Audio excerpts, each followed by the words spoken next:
નમસ્તે ખેડૂત મિત્રો, ખાસ આજની કૃષિ માહિતી અને આજની આપણે કૃષિ માહિતીનો વિષય છે કે ચણાના પાકની અંદર કોઈને કોઈ જગ્યાએ એ સુકારો જોવા મળી રહ્યો છે.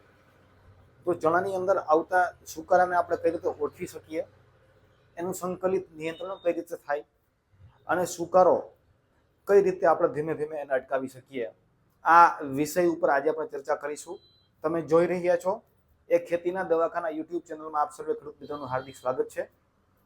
જો તમે અમારી યુટ્યુબ ચેનલ અથવા અમારા ફેસબુક પેજ એ ખેતીના દવાખાના ઉપર નવા હોય તો એને સબસ્ક્રાઈબ અને એને ફોલો કરો, જેથી કરીને અમારા દ્વારા મૂકવામાં આવતી ખેતીલક્ષી ઉપયોગી માહિતી કે વિડીયો એ આપ લોકો સુધી સરળતાથી અને વહેલી તકે પહોંચી જાય.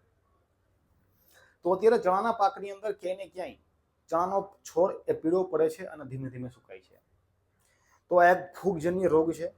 તમે પીળા પડેલા ચણાના છોડને ઉપાડો અને એના મૂળ તમે જુઓ તો મૂળની ઉપરનો ભાગ એટલે કે થળનો ભાગ એ કથાઈ રંગનો અથવા તો કાળા રંગનો જો થઈ ગયો હોય તો એ સુકારાનો એક સિમ્ટમ છે, એટલે એનું ટૂંકમાં લક્ષણ છે અને આપણે આને નિયંત્રણ કરવું એ ખૂબ જરૂરી છે. જે વિસ્તારોની અંદર અથવા તો જે ખેતરોની અંદર પાણી ભરાઈ રહેતું હોય ત્યાં આ રોગ સૌથી પહેલા આવે છે. ખાસ કરીને આની અંદર બે ટ્રીટમેન્ટ છે, જૈવિક નિયંત્રણ અને એક છે રાસાયણિક નિયંત્રણ. જે લોકોને સુકારો આવેલો નથી એવા લોકો પણ જૈવિક નિયંત્રણ કરી શકે છે. જે લોકોને આવી ગયો છે એ પણ એ ટૂંકમાં આ જૈવિક નિયંત્રણ કરી શકે છે. માર્કેટની અંદર મળતું ટ્રાઇકોડર્મા અને સુડોમોનાસ નામના જે બેક્ટેરિયા આવે છે એ 1 વીઘાની અંદર તમે 400 ગ્રામ અથવા 1 એકરની અંદર તમે 1 કિલો ગાયના છાણ અથવા તો તમે રેતી ભેગા ભેળવી અને તમે પૂંખીને આપી દેશો તો એની અંદર આપણે સારામાં સારું પરિણામ મળે છે.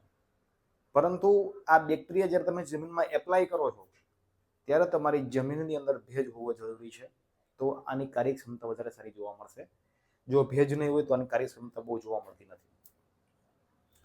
ત્યાર પછી જો જે લોકો કેમિકલ ટ્રીટમેન્ટ કરવા માંગતા હોય અથવા તો જે ખેડૂત મિત્રોને પિયત નથી આપવાનું અત્યારે, તો એવા લોકો ઉપરથી ફોલિયર સ્પ્રેની અંદર માર્કેટની અંદર મળતું મેટાલેક્સિન 35% અથવા મેટાલેક્સિન મેન્કોજેબ અથવા સાઇમોક્સિન પ્લસ મેન્કોજેબ, આ 3 મોલિક્યુલમાંથી કોઈ પણ એક મોલિક્યુલ તમે તમારા ચણાના પાક ઉપર છંટકાવ કરશો તો આપણે એની અંદર સારામાં સારું પરિણામ મળી શકે છે. તેમજ જો તમે પિયત આપવાના હોય અને તમે કેમિકલ ટ્રીટમેન્ટ કરવા માંગતા હોય તો આપ લોકો માર્કેટની અંદર મળતું કોપર ઓક્સીક્લોરાઇડ અથવા કાર્બેન્ડિઝમ પ્લસ મેન્કોજેબ એ 1 વીઘાની અંદર 200 થી 250 ગ્રામ અને 1 એકરની અંદર તમે 500 થી 600 ગ્રામ લખે તમે જમીનમાં આપશો તો પણ એની અંદર આપણે સારામાં સારું પરિણામ મળી શકે છે. જેવા લોકોને ચણાની અંદર સુકારો દેખાતો નથી એવા લોકો પ્રિકોશન માટે એટલે સાવચેતીના ભાગરૂપે ટ્રાઇકોડર્મા અને સુડોમોનાસનો ઉપયોગ કરી શકે છે. તો આવી આપણે સામાન્ય માહિતી એને ધ્યાનમાં રાખી અને ચણાની અંદર સારી રીતે આપણે માવજત કરીશું તો આપણે ચણાની અંદર જે કંઈ સુકારો છે એને આપણે અટકાવી શકીશું.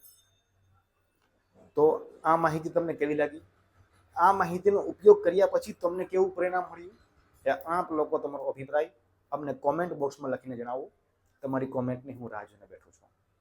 અને જો આ વિડીયો તમને પસંદ આવ્યો હોય તો તમે તમારા અન્ય ખેડૂત મિત્રો સુધી શેર કરો, જેથી કરીને ચણાના પાકની અંદર આવતા સુકારાને કઈ રીતે અટકાવી શકાય એની યોગ્ય માહિતી આપણે અન્ય ખેડૂત સુધી પહોંચાડી શકીએ.